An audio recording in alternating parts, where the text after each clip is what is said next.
യേശുവിൽ ഏറ്റവും പ്രിയപ്പെട്ടവരെ, ഇന്ന് മാർച്ച് മാസം 1-ാം തീയതിയാണ്. നല്ലൊരു ദിവസം നിങ്ങൾക്ക് ആശംസിക്കുന്നു. നല്ലൊരു മാസം നിങ്ങൾക്ക് ആശംസിക്കുവാണ്. മാർച്ച് മാസം ദൈവത്തിൻ്റെ അത്ഭുതങ്ങൾ കാണാൻ, ദൈവത്തിൻ്റെ കരം പിടിച്ച് നമ്മളെ നടത്തുന്നത് അനുഭവിക്കാൻ നമ്മെ സഹായിക്കട്ടെ. പ്രതീക്ഷയോടെ നമുക്ക് ഈ മാസം തുടങ്ങണം. ഈ മാസം വചനം കേൾക്കാനുള്ളൊരു ഭാഗ്യം വേണം. ഈ മാസം ദൈവത്തിൻ്റെ സ്നേഹവും കരുതലും കൂടുതലായി അനുഭവിക്കാൻ കഴിയണം. കഴിഞ്ഞ നാളുകളേക്കാൾ കൂടുതലായി ദൈവ സാന്നിധ്യം അനുഭവിക്കാൻ, ദൈവത്തിൻ്റെ സ്നേഹം അനുഭവിക്കാൻ ഇടയാക്കണമേ എന്ന് പ്രാർത്ഥിക്കാം. പ്രാർത്ഥനയോടെയാണ് ഈ 1-ാം തീയതി വചനം പറയുന്നത്, പ്രാർത്ഥിക്കുന്നത്. നിങ്ങളെല്ലാവരും സന്തോഷമായിട്ടും പ്രതീക്ഷയോടെയും ഇരിക്കുക. ദൈവത്തിൻ്റെ സഹായം നമുക്ക് അനുഭവിക്കാൻ കഴിയും.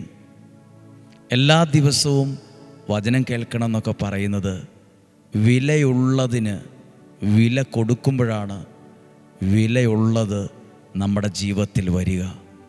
വിലയുള്ളതിന് വില കൊടുക്കണം. നമ്മൾ രാവിലെ എഴുന്നേൽക്കുന്നത്, വചനം കേൾക്കുന്നത്, അത് വിലയുള്ള ഒരു ദൈവാനുഗ്രഹത്തിന് വേണ്ടിയാണ്. അതിന് ചില വിലകൾ കൊടുക്കേണ്ടി വരാം. ആ വില നമുക്ക് നഷ്ടമല്ല, അത് അനുഗ്രഹമുള്ള ഒന്നിനെ നമ്മുടെ കയ്യിൽ ലഭിക്കാൻ അത് കാരണമാകും. പ്രാർത്ഥിക്കുകയാണ്. കർത്താവേ, മാർച്ച് മാസം 1-ാം തീയതി ഇന്നു മുതൽ ഈ മാസം മുഴുവൻ അങ്ങേക്ക് സമർപ്പിക്കുന്നു. ഈ മാസം മുഴുവൻ ഞങ്ങൾക്ക് ആവശ്യമായ ദൈവാനുഗ്രഹം തരണമേ. ഈ മാസം ഞങ്ങൾക്ക് ആവശ്യമായ എല്ലാ കൃപാവരങ്ങളും തരണമേ.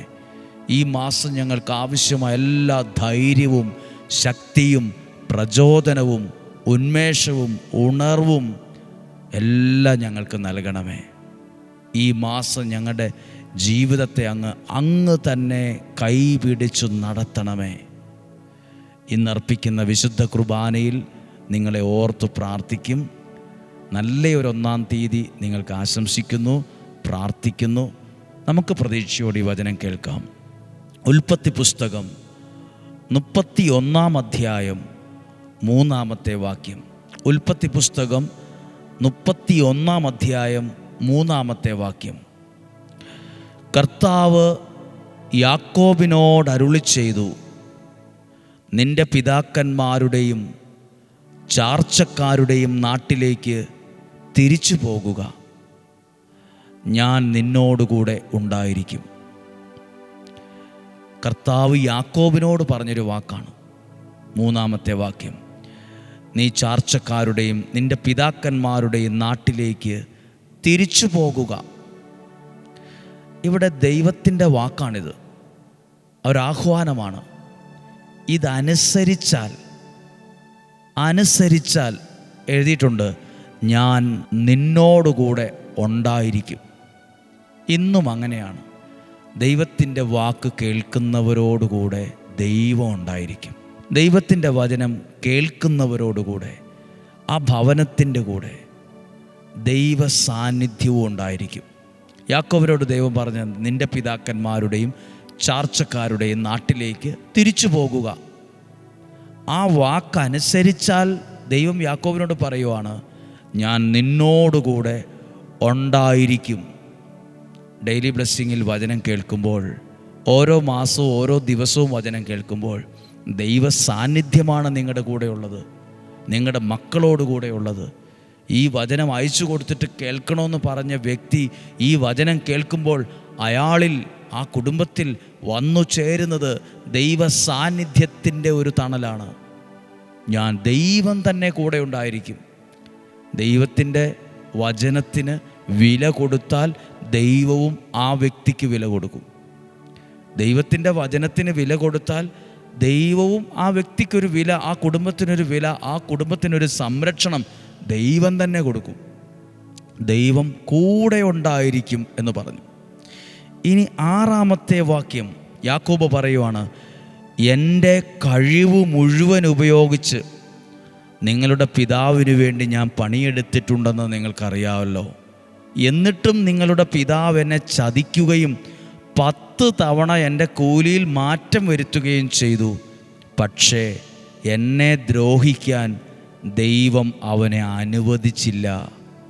കൂലിയിൽ മാറ്റം വരുത്തി, ചതിക്കാൻ നോക്കി, വഞ്ചിക്കാൻ നോക്കി, തകർക്കാൻ നോക്കി. പക്ഷേ ദൈവത്തിൻ്റെ വാക്ക് കേട്ട യാക്കോബിനെ തകർക്കാൻ കഴിഞ്ഞില്ല, തകർക്കാൻ പറ്റിയില്ല.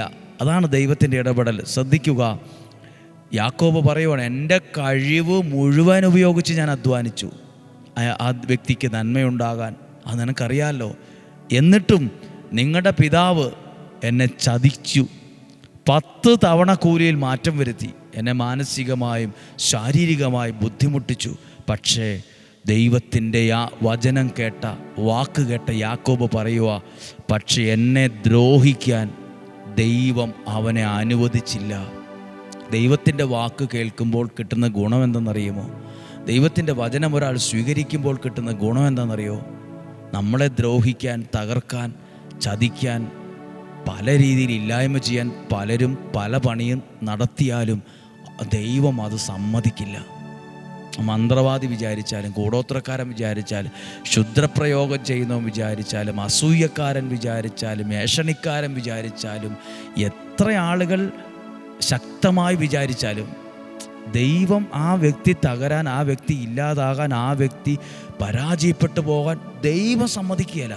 ഇത് യാക്കോബ് പറയുക, എന്നെ ദ്രോഹിക്കാൻ ദൈവം അവനെ സമ്മതിച്ചില്ല. എന്നെ ദൈവം സൂക്ഷിച്ചു, എന്നെ ദൈവം കരുതി, എന്നെ ദൈവം സംരക്ഷിച്ചു എന്ന്. ഇത് സത്യമാണ്. ഇത് ഇന്നും യാഥാർത്ഥ്യമാണ്. ഇതിന്നും അനേകരുടെ അനുഭവമാണ്.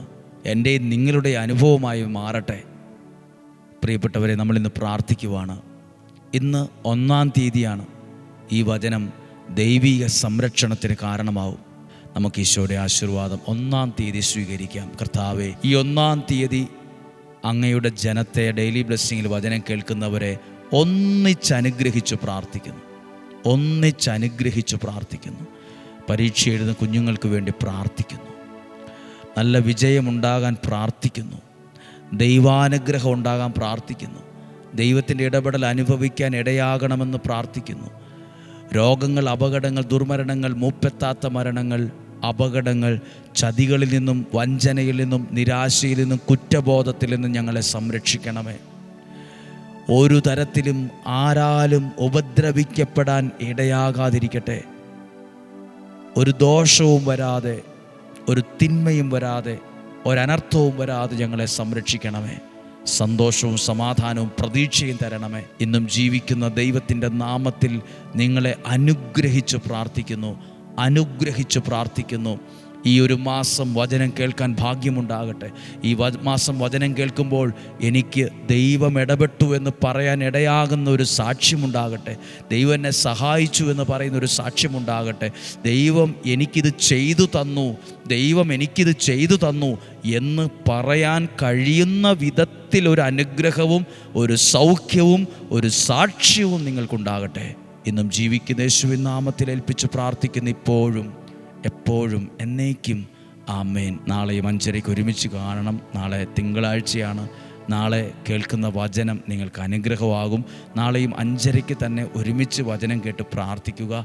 ദൈവം നിങ്ങളെ സഹായിക്കും. നാളെ കാണുന്നത് വരെ സ്വർഗത്തിലെ വലിയവനായ ദൈവം എന്നെയും നിങ്ങളെയും സൂക്ഷിക്കട്ടെ. ആമേൻ.